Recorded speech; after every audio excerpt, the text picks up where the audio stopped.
There are moments in life when the entire world seems to collapse without warning, moments in which the sky does not simply darken, it breaks. For Alejandro, that moment arrived exactly 1 year after he married Lucia. The woman he once believed was the love of his life. They had met quietly, almost accidentally, in the corridors of his logistics company. Lucia worked in administration, a role that kept her near the paperwork, but far enough from management that Alejandro barely noticed her at first. She was attractive in a way that drew glances, confident in a way that made people listen, and warm in a way that felt expertly crafted. Over time, she wove herself into his days with a grace that felt almost natural. Alejandro had always lived life gently. He was patient, grounded, the sort of man who found peace in early mornings and honest work. He owned a countryside estate, a small but beautiful farm he had inherited and improved through dedication, a spacious house, a dependable car, and a thriving company he had built from nothing. His wealth had come through years of labor, sacrifice, and a stubborn refusal to give up. But he never boasted about it. It simply existed as the quiet reward for a life lived with discipline. When Lucia entered his life, she brought color and energy. After a year of dating, she insisted they should marry. Alejandro agreed readily. He felt safe with her, hopeful, ready for a partner to share his journey with. What he did not know was that her insistence hid motives he was too trusting to question. Their wedding had been beautiful warm lights, gentle music, and promises that tasted sweet. For a while, their marriage looked promising. But gradually, cracks began to show. Lucia became colder, more calculating. She questioned details about his finances, asked repeatedly what belonged solely to him, what was under the company's name, and what counted as part of their shared estate. Alejandro had found those questions odd, but he brushed them aside. Love, when pure, tends to be naive. And so he didn't see the storm approaching. One quiet afternoon, everything fell apart.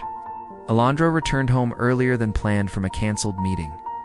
He entered the house softly, as he always did. The door to the bedroom was slightly open. Before he reached it, he heard something whispers, a muffled laugh, Lucia's voice, and another voice, a man's voice he recognized instinctively. It was Marcos's long-trusted employee, the very man he had given opportunities to, mentored, promoted, almost considered a friend. Alejandro opened the door without a word, without breath. And there they were, Lucia and Marcos entangled in the very bed where vows had been spoken barely a year before. Time did not slow, it shattered. Lucia scrambled to cover herself, stuttering excuses that disintegrated before they left her lips. Marcos stared at the floor, unable to face the man whose trust he had betrayed. Alejandro did not shout. He did not swear. The silence he carried was far louder than any outburst would have been. He walked out with nothing but the clothes on his back and drove to his countryside estate. That night, he sat on the wooden porch, listening to the crickets and the wind, letting the grief settle like a heavy storm cloud in his chest. Lucia called repeatedly in the days that followed. She cried. She apologized. She begged for forgiveness. Alejandro did not reply. He couldn't. The betrayal was too deep, too sharp, too personal. Weeks later, he finally gathered enough strength to ask her to leave the apartment he had bought long before he even met her. When he went to speak with her, expecting remorse, she instead stood tall, cold-eyed, calculating. "According to the law," she said confidently, "I'm entitled to half of everything. Half of your company, half of the farm, half of the house, half of all assets." Alejandro felt the ground shift beneath him. After betraying him so completely, she still expected to walk away with half of the life he had built long before her. She believed she could legally claim it. She believed the marriage had secured her future. She believed the law was on her side. But what she didn't know, because she had been too arrogant to check, was that when she insisted on rushing the wedding, Alejandro had chosen partial community of property, meaning that everything he owned before the marriage belonged exclusively to him. The house, the business, the estate, the car. Every investment, every asset, Lucia was entitled only to what they had acquired during the marriage, which was virtually nothing. When the solicitor explained this to her, her expression collapsed. The confidence drained from her face. Her throat tightened. Her hands trembled. The reality she had built in her mind disintegrated. No, No, this isn't right, she muttered, shaking her head as tears welled in her eyes. There must be some mistake. This can't be legal. This is not fair. Alejandro felt a flicker of pity, but it died immediately under the memory of her betrayal. From that point on, Lucia became frantic.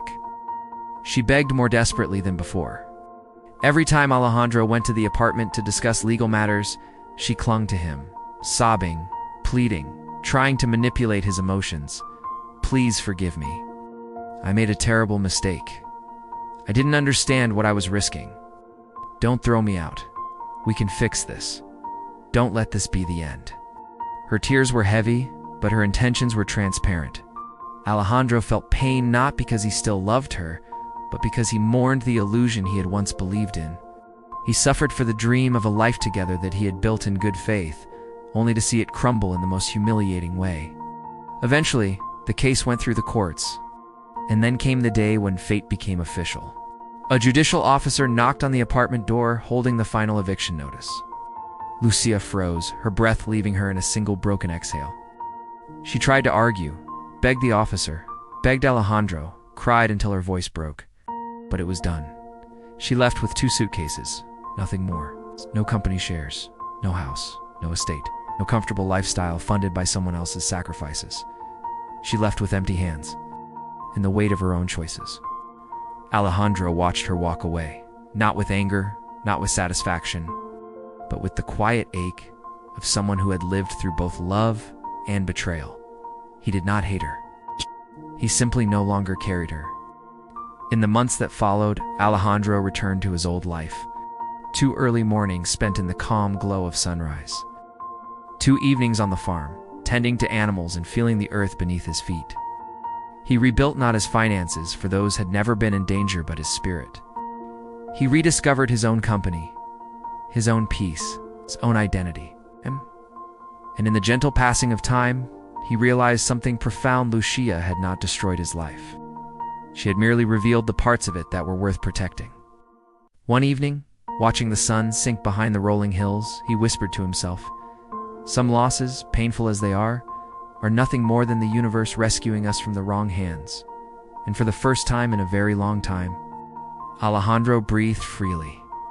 He walked forward with quiet dignity, and he reclaimed not just his home, not just his possessions, but himself. If you enjoyed it, consider subscribing to the channel.